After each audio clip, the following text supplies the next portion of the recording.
Hello there everyone, welcome back to a brand new video. Today I am going to break down the original story of Dr. Jekyll and Mr. Hyde, plus insights into this brand new Johnny Depp's graphic novel adaptation, and obviously other notable graphic novel versions.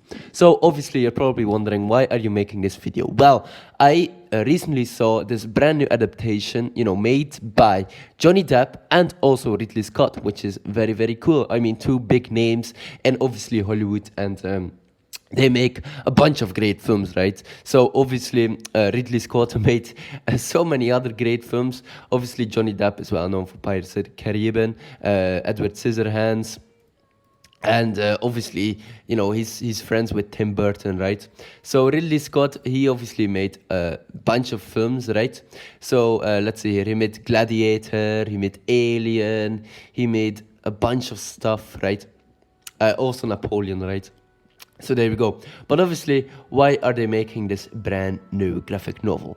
Obviously, I will talk about that in just a sec, but let's just recap the first original story, The Strange Case of Dr. Jekyll and obviously Mr. Hyde, written by Robert Louis Stevenson in 1868. This gothic novella explores the duality of human nature. So the plot summary: Dr. Henry Jekyll, a respected scientist, creates a potion that allows him to transform into Mr. Edward Hyde, a violent and immoral alter ego. Jekyll intentionally enjoys the freedom Hyde provides, indulging in dark desires without tarnishing his reputation. Over time, Hyde becomes uncontrollably, there we go, alright, committing heinous acts including murder and also other violent, crimes. Jekyll loses the ability to revert back and ultimately takes his own life to prevent Hyde from taking over permanently. Themes: obviously, we have the duality of man, good versus evil, repression and Victorian morality, identity and transformation. Obviously, this brand new Johnny Depp adaptation obviously is called Hyde, this graphic novel. Johnny Depp has teamed up with Ridley Scott and the production company Mechanical Cake to create a graphic novel titled Hyde, which continues the story beyond Stephen's original one. So obviously, key features in the brand new adaptation. Obviously, Hyde has defeated Jekyll and now roams the sewers of London, conducting experiments to create more versions of himself. That's really, really interesting. Depp's likeness is used for the character, and he has creative input on the story and visuals.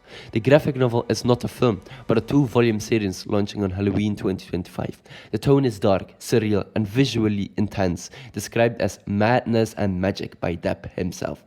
Obviously, we also have other graphic novel adaptations like Andrea Klimowski and Danusia Shelba, I think, from 2009. A haunting, faithful adaptation with eerie artwork emphasizes the physiological horror and moral tension of the original. We have Campfire graphic novels from 2011, adapted by C.E. L. Welsh and illustrated by Lilith Kumar Sharma, aimed at younger readers ages 10 to 17, but retains the dark themes, focuses on Jekyll's scientific ambition and tragic downfall. Obviously, how does Depp's adaptation differ from the original ones? Obviously, Johnny Depp's Hyde graphic novel diverges scientifically from Robert Louis Stevenson's original The Strange Case of Dr. Jekyll and Mr. Hyde, both in tone and narrative direction. Obviously, the narrative focus is, in the original novella was about Dr. Jekyll's internal struggle with morality and duality. Depp's graphic novel, Mr. Hyde has defeated Dr. Jekyll and is the sole dominant personality. Setting: Victorian London, obviously mostly above ground, and obviously in Depp's graphic novel, sewers of London, a grim underworld where Hyde conducts experiments. I really wonder which experiments though. So there we go. Themes: we have repression, duality, moral decay, obviously unleashed depravity, I think, transformation and self-replication. So, in the original novella, we had, obviously, Jekyll tries to suppress Hyde, ultimately fails. Hyde uses a corrupting serum to create more versions of himself. Tone: physiological horror, moral introspection. Obviously, Hyde uses a corrupting serum to create more versions of himself. Obviously, this is much more darker, surreal, and graphic with a dystopian flair. Obviously, Hyde is described as a smaller, more animalistic person in the original novella. Hyde is modeled after Johnny Depp's likeness with stylized visuals. Depp is deeply involved with creative process, influencing character design, tone, and narrative. The graphic novel is not a retelling, but a continuation, a what-if scenario where Hyde wins and evolves. Created by Jesse Negron and produced by Depp's and Ridley Scott's teams, it's described as a studio-level project delivered directly to readers. That's really interesting because this is the first time I actually saw two great names team up for a graphic novel. Like, I don't think that's ever happened before. It might have been happened, it might have already happened with other, IPs and franchises.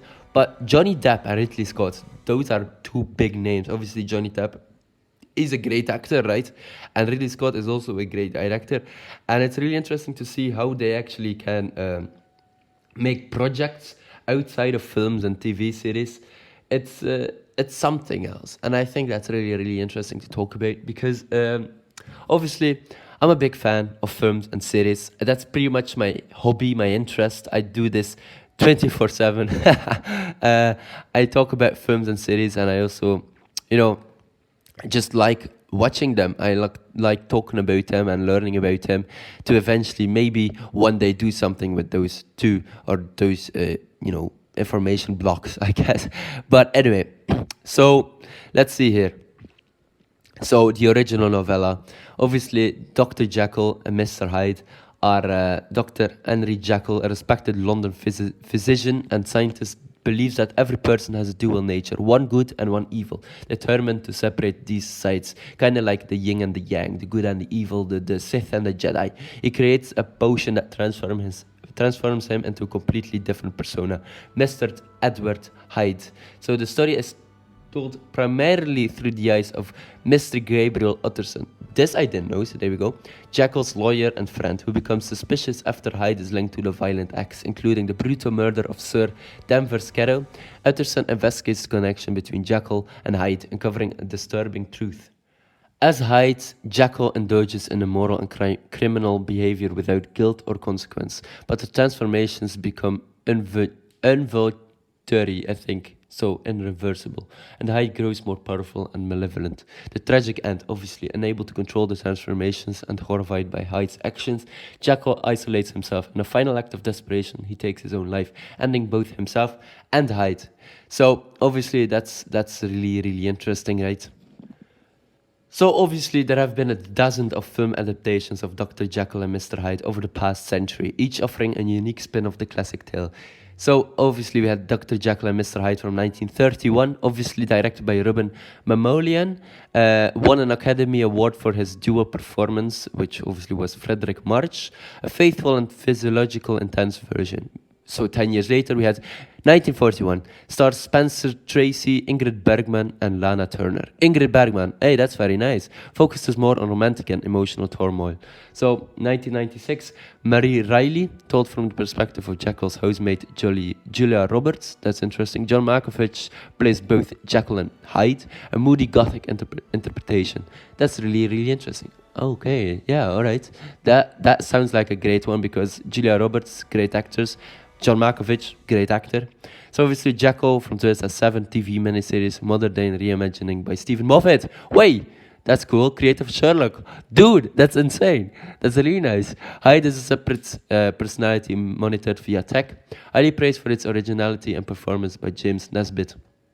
Okay, Stephen Moffat created obviously Sherlock, but obviously is pretty much my favorite showrunner of Doctor Who. He wrote, the 11th Doctor, the 12th Doctor. He wrote a couple of episodes featuring Ncuti Gatwa. One of my favorite ones, like Boom, was my favorite Doctor Who episode from season 1 from the Disney Plus era. We also had a couple of other ones. Yeah, he's a great guy, and I really admire him. So obviously, Dr. Jekyll and Sister Hyde, 1971, gender bending twist, that's interesting. Edge of Insanity, 1989, a horror thriller starring Anthony Perkins from Psycho, that's interesting. The Nutty Professor, 1963 and 1996, comedy adaptation inspired by the duality theme. The League of Extraordinary Gentlemen, 2003, Hyde is a monstrous anti-hero in a team of literary legends. Action heavy with visual effects showcasing Hyde's brute strength. Alright, The League of Extraordinary Gentlemen, I heard about that one. That's okay. Yeah, sure. Okay, that's a really interesting couple of adaptations there. I am pleasantly surprised by a couple of these adaptations, and you know what? The graphic novel featuring Johnny Depp and obviously Ridley Scott's team might be interesting to read. I really admire that Johnny Depp has this kind of range, and he wants to do this. His range is, ginormous, right? And he has done a lot of different things, and now obviously he's done this graphic novel. Obviously, they could make it into a film or a TV series. Obviously, Johnny Depp, he's a well sought out actor, right? He obviously he did a French film, I think 2 years ago, which is really interesting. It's on my list, so I might watch that when I'm back from vacation. So there we go. But yeah, alright, ladies and gentlemen, hopefully you enjoyed this video. Don't forget to like and subscribe, and I guess I will check you later. Goodbye, everyone.